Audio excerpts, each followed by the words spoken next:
Hello and welcome to American Truck Simulator with me, Kevin Sawyer.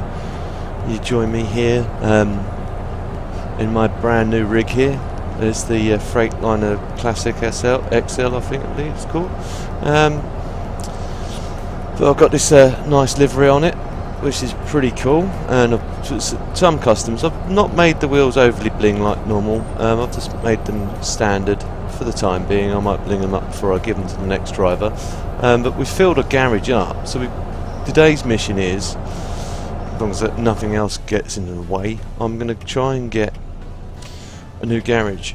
First of all, let's hook up load. I've got some lumber. This does have advanced trailer coupling on it.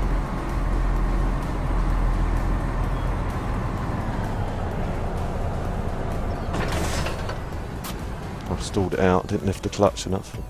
Dropped the clutch. There we go.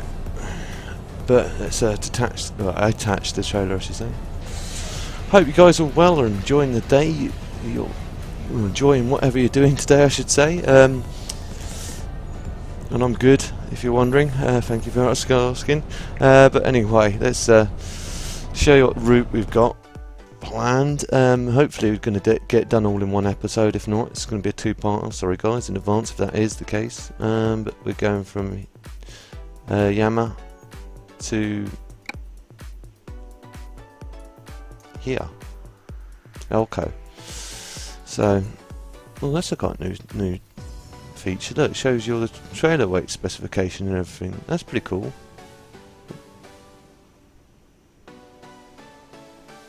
It says resume delivery or cancel delivery. Oh, that's nice.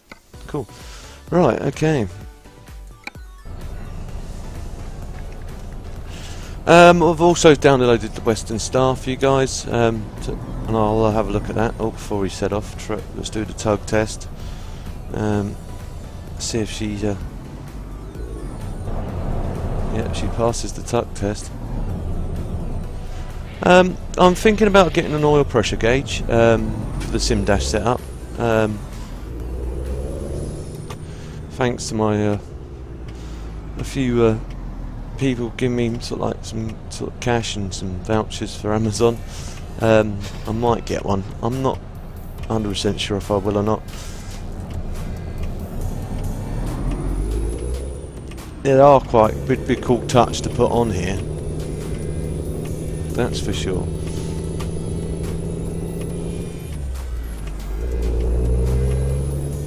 Don't know if I'm going the right way here. Yeah, it looks about the right way to me.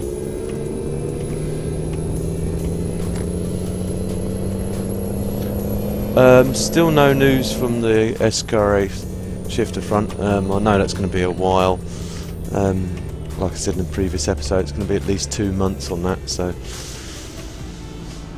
that's a shame, but I guess if they have to make them in-house, they have to make them in-house. But you know, good things come to those who wait, so they say.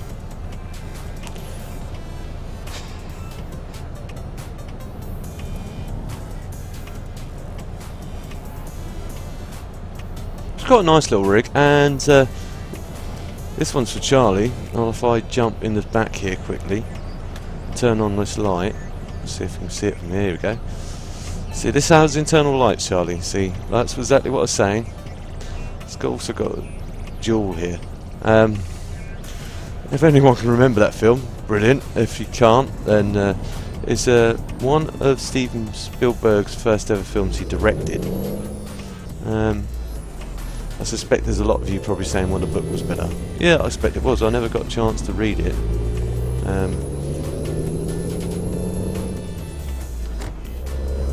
It was one of Steven Spielberg's first ever films he directed. It's a classic old film. I've probably said this once or twice in my previous episodes.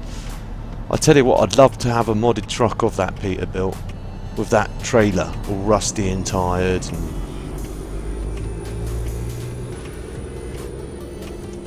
sometimes a bit of a pig to start. Mind you, in the film it portrayed it as being quite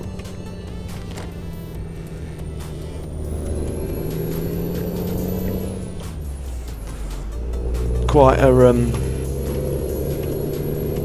well, the guy that drove the car. So they say, what's the saying? This little guy's driving this red car. He's just trying to get to this meeting, and as he's driving there,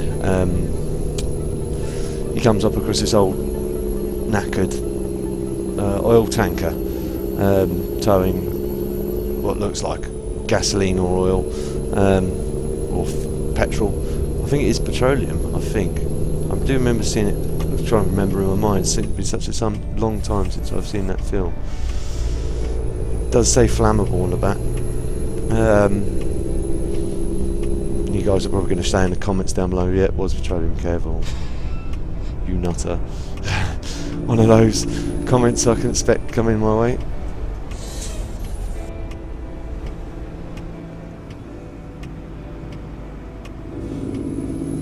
Thanks for all the birthday messages on the Late Gamers, guys. Nice touch on your part. You didn't have to go to that effort. And some of the people commenting in one of my last episodes of, I think, was it Frembus? No. Hurry up, SKR shifter. Really, Mr. Volvo? You're gonna do that? You gonna let me out, mate? Thank you very much. Someone's got some common sense. Okay, I did stall admittedly.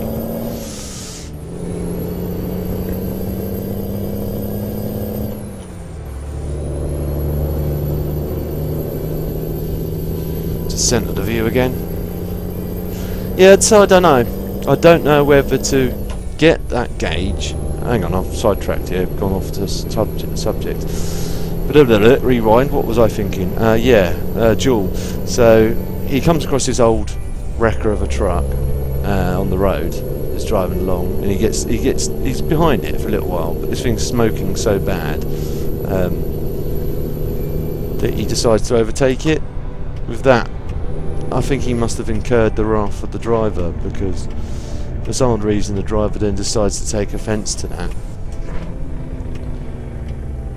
And the duel starts from there pretty much. The driver starts driving up, the truck driver starts driving after him, and he thinks the actual guy that's driving the car thinks the truck's been souped up because it's going quite quick.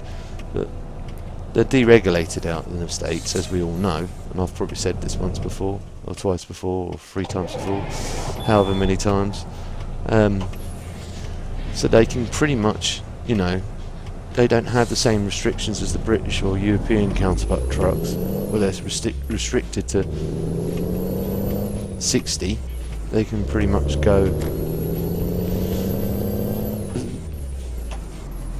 Oops, wrong gear. There we go.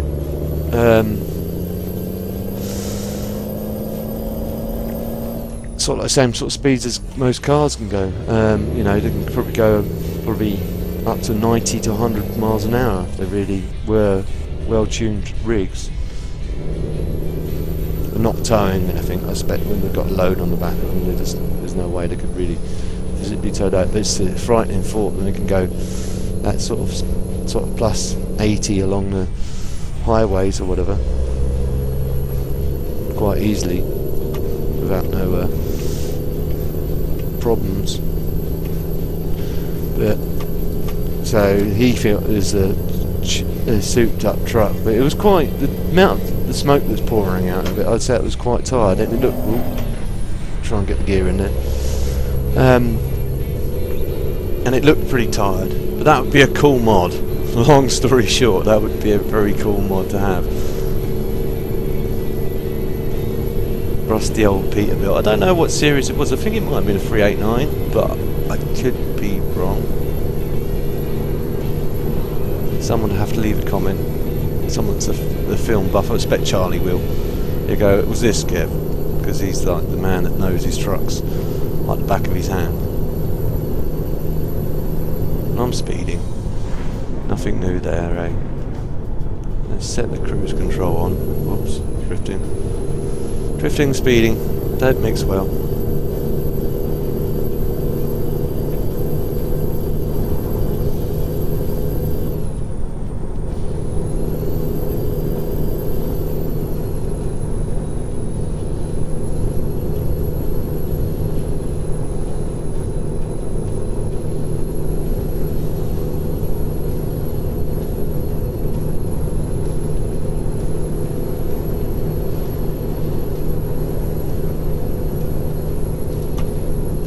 me out, Mr. Car, let me out. Thank you very much.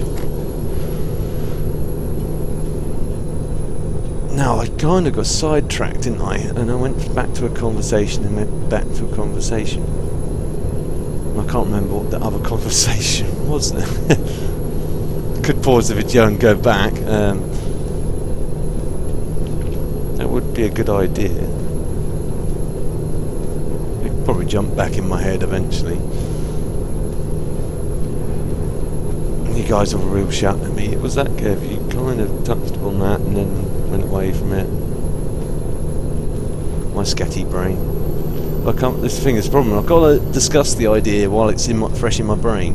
If I file it towards the back of my head, it just goes. I'll come back on that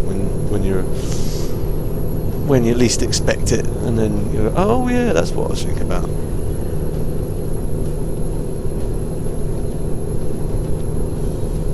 I think it might have been a FSKS shifter, maybe. Oh no, it was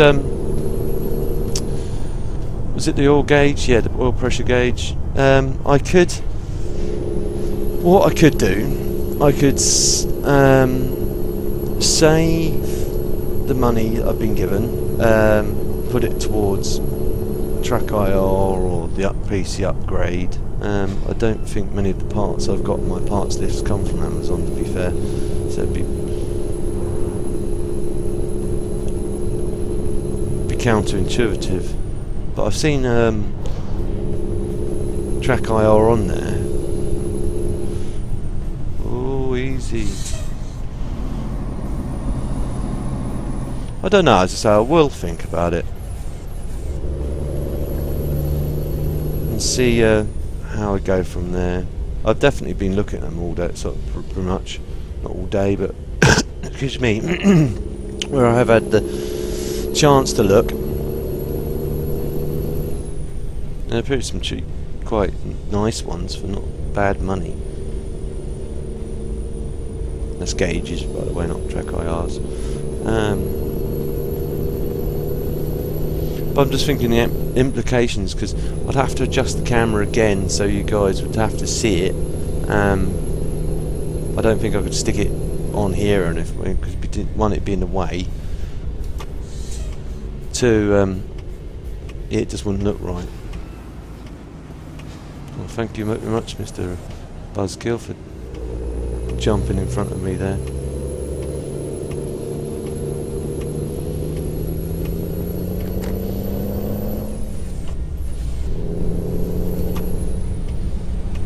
Come on. I should just use that little mirror down there. That's what it's there for. But I always prefer to look out the rig just to make sure.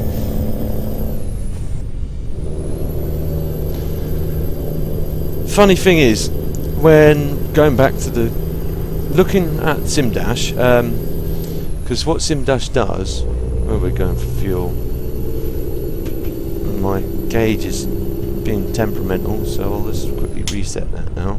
Sorry guys. Give it a tap, that normally helps. There we go. Fuel gauge, the warning light's come up, just only just clock that. That's better.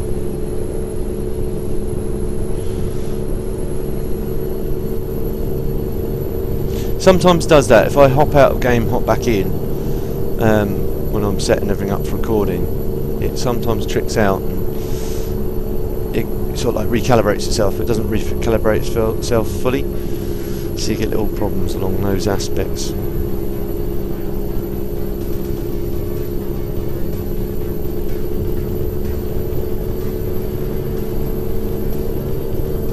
But going back into the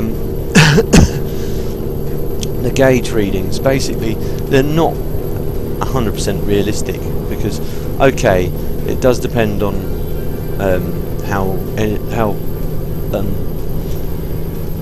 cold the oil is, but the colder the oil gets, the thicker it gets, and because it gets that thick, it can sort of like, well, it affects the viscosity. It's just basically the whoa. I didn't spot that until the last minute. No one saw that. Right. No one saw that. Just an emergency UE. That sneaked out from nowhere. I was paying so much attention to the road and not looking at my sat nav.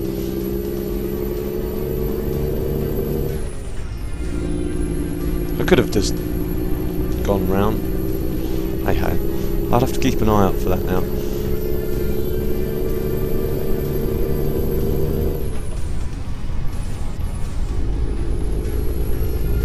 Oh, I'm losing speed. I'll go back up again.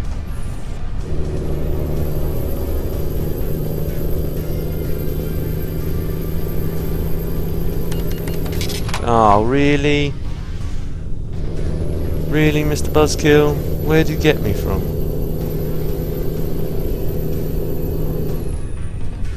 Can't you see I'm using my engine power to climb up the hill? I'm just accelerating to get up the hill quicker. Anyway, go back to what I was saying yet again. With viscosity. The colder the oil it is, the thicker it is. So when you go to turn the engine over, the oil pressure would be greatly exaggerated. It'd be almost through the roof. Purely because it's thicker than it should be. Once it's sort of like gone around the engine a couple of times, it's sort of like it sort of like starts to drop down, and then once it gets warm to operating pressure, it then sort of like drops down to the when the engines are idle to sort of like, depending on the engine setup, so sort of like 3 or 4 bar pressure, which is probably about right, depending on the engine spec, tune spec, etc, etc.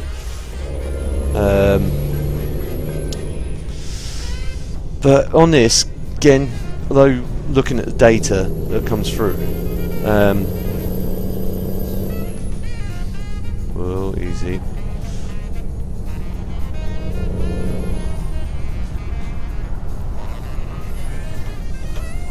Well, I just missed a gear there. Yeah, I did. And I've got to stop anyway, so back down the box again. Yeah, the data's over-exaggerated. Well, it isn't over-exaggerated, it's under-exaggerated, I should say. Purely because, although, okay, looking at, it was based in the oil off of the outside temperature, which is correct. The outside temperature does have a bearing on what's going on in the engine, makes it warmer or colder. Again, depending on how old the oil is, once it's done a few thousand miles, it's a bit thicker, a bit more contaminated with pollutants from the engine.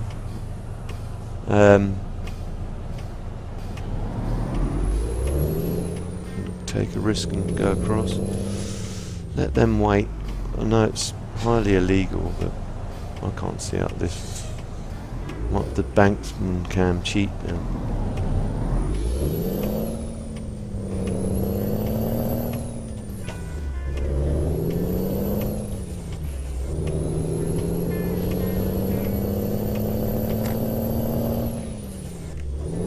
Oops, get that gear in there eventually. I did try floating the gears in this. It's not exactly the easiest thing to do. Again, without feeling what the box is doing. Maybe it's something, again, I've probably discussed this, Logitech can do, or someone can do. Put some sort of aspect into making a gearbox. So it vibrates, you know when you're in gear or whatever. It's never going to ever match the real feel of putting it into gear. You're never going to get that real feel, not unless you're actually driving a truck or a car. You can do it on cars as well.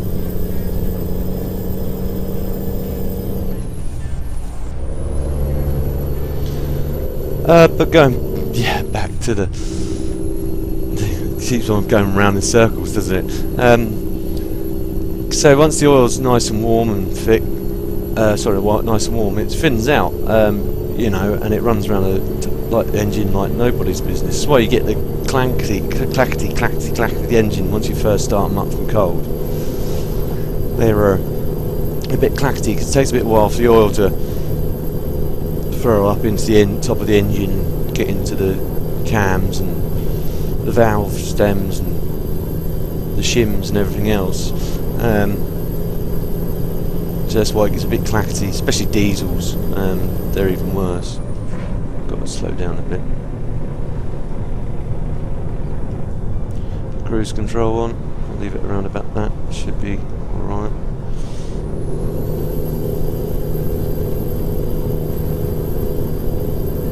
And as you've noticed, I've got the smoke pouring out on the stacks again. I kind of like it. Okay, yes, when the engine's off, the smoke's still billowing out, but I've learned to live with it now, sort of.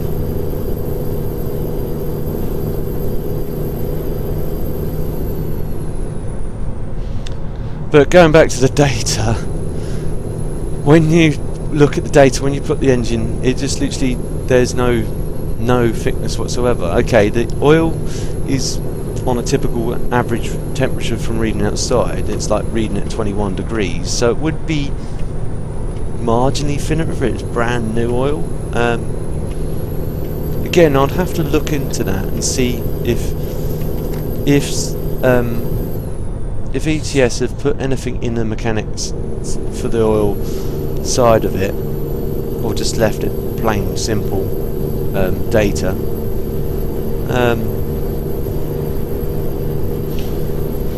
Once the oil's got a bit damage to it, or the oil's got a bit tired, or the engine's, you've got a bit damage to the engine, or done a few thousand miles on it, and it's like 1%, 2% damage, does that affect the oil rate of the truck? Does it affect its viscosity? Does the pressure get wild pressure differences?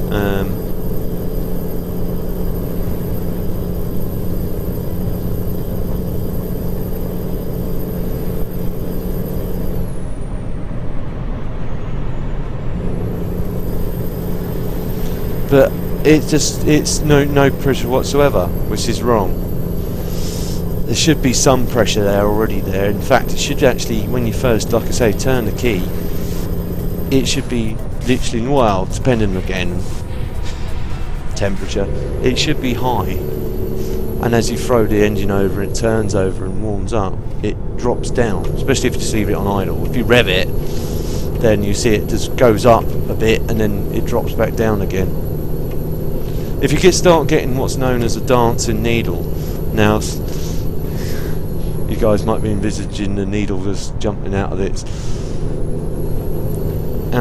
gauge and just going, "Hey, dance with me." No, it's not quite like that. You see it bounces. Now, idle's the best option to do it on. If you ever get a chance to have your own oil pressure gauge or whatever, you put it on, leave it, let the engine turn over, warm it up, and once it's sort of like settled down, once it's warmed up and the pressure's leveled out, or again depending on temperature, engine temperature and oil temperature, once it's all like leveled out to operating temperature, that's probably the best way of seeing it. Just watch the needle. Now it's, if it's jiggling minutely, you're going to get a bit of that. So if you looked at it closely and you see it's moving a little tiny bit, don't worry. That's nothing you should really worry about. It's just normal. It will give a little bit of judder because what the engine's doing, it's throwing it around. It's the pressure coming through the pistons and stuff like that. Well, not through the pistons, but the way the engine's just dealing with it.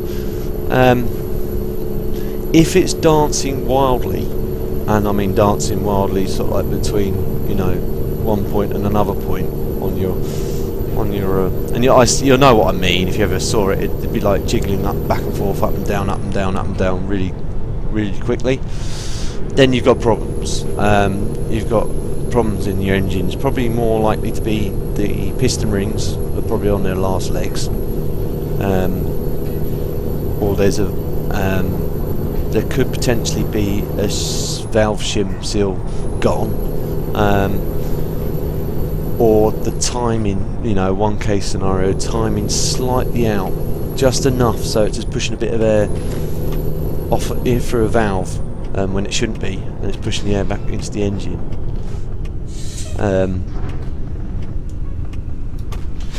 So if you ever get to that point where you've got that happening in whatever vehicle you're in, then it's probably time to think about either getting the engine overhauled, or thinking about either buying a new vehicle, or getting it seen to, or getting a reconditioned engine, depending on what your money situation is with everything. But that's a useful insight for you guys that never, want to know what an oil pressure gauge actually does fundamentally. That's why they used them. That's why the racers used them. That's why the truckers used them. Amateur people like tuning up their cars that use them. A lot of people just buy them and they don't actually know what they do. They just think it looks cool and pretty, and then bungs it on and goes, oh wow, look at that thing go. And they don't even set them up or calibrate them properly, which is wrong.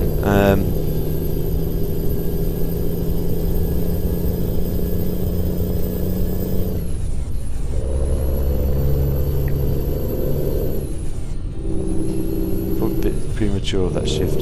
Go back down again.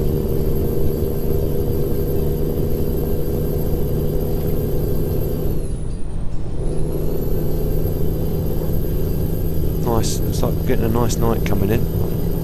Haven't seen any of the wet stuff recently. Rain, dreaded rain on the game for a while, a long while. See now,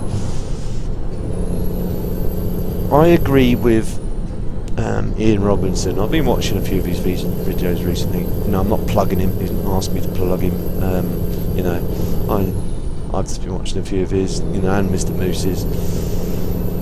Once they rescale this map, I'm wondering how it affects the way that these roads are, because you really wouldn't want to be, again, ploughing at 70 miles an hour around some of these corners.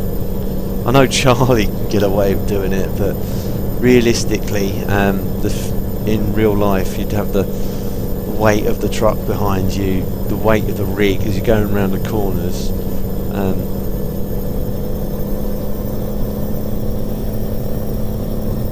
Which would be sort of slow you down. You wouldn't want to go full pelt around a corner or some of the windy stuff. It's alright going along like roads like this. Roads like this, you can do this all day long. You can crank her right up to 80, 90, whatever the road tells you to do. In fact, I can probably hop up the gear now. But then when it starts getting windy like this, you want to think, right, back off a little bit. Don't be a lead foot, Kev. Let's try and survive.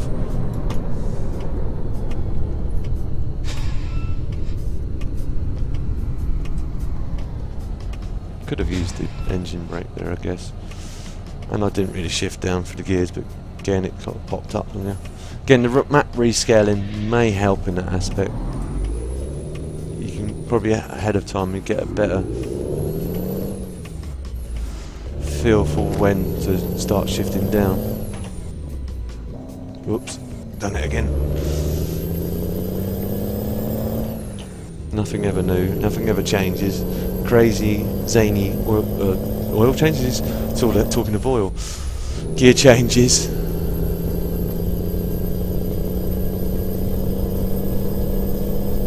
Does that say I was running late? Oh, running out of fuel. Okay, yeah. I just clocked that actually. Looking down at the gauge. Now we've already seen the yellow light of doom come up, but let's see if it comes up for real this time. It's all that driving quick down that dual carriageway did it. We've played this game quite a few times though, haven't we? We've played this red light fuel danger.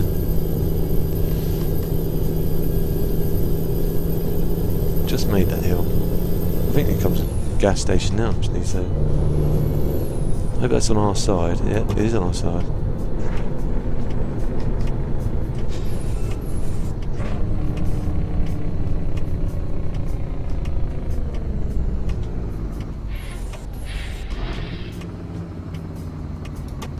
Oops.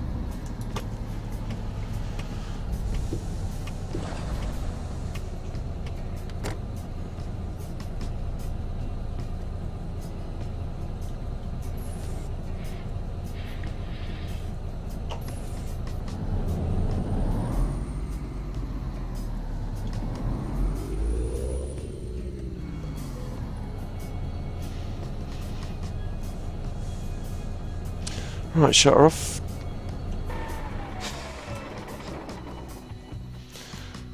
Again, because I don't know what you guys can actually read out on here, but that's the oil temperature is here. Unfortunately, because of closeness to the camera, I used to have it so you could see this one on the corner here, but you can't see it anymore. But there's oil temperatures to the left of that. Again, it's difficult to have it so you can see closely what needles are doing. Fuel gauge is obviously here, and then RPM, and then just down here, again you can just about see it, is the miles. So, and there was a voltmeter on this side over here, which again just out of shot. But let's fill her back up. Enter, not right enter obviously, must be the other enter. Give her a big drink.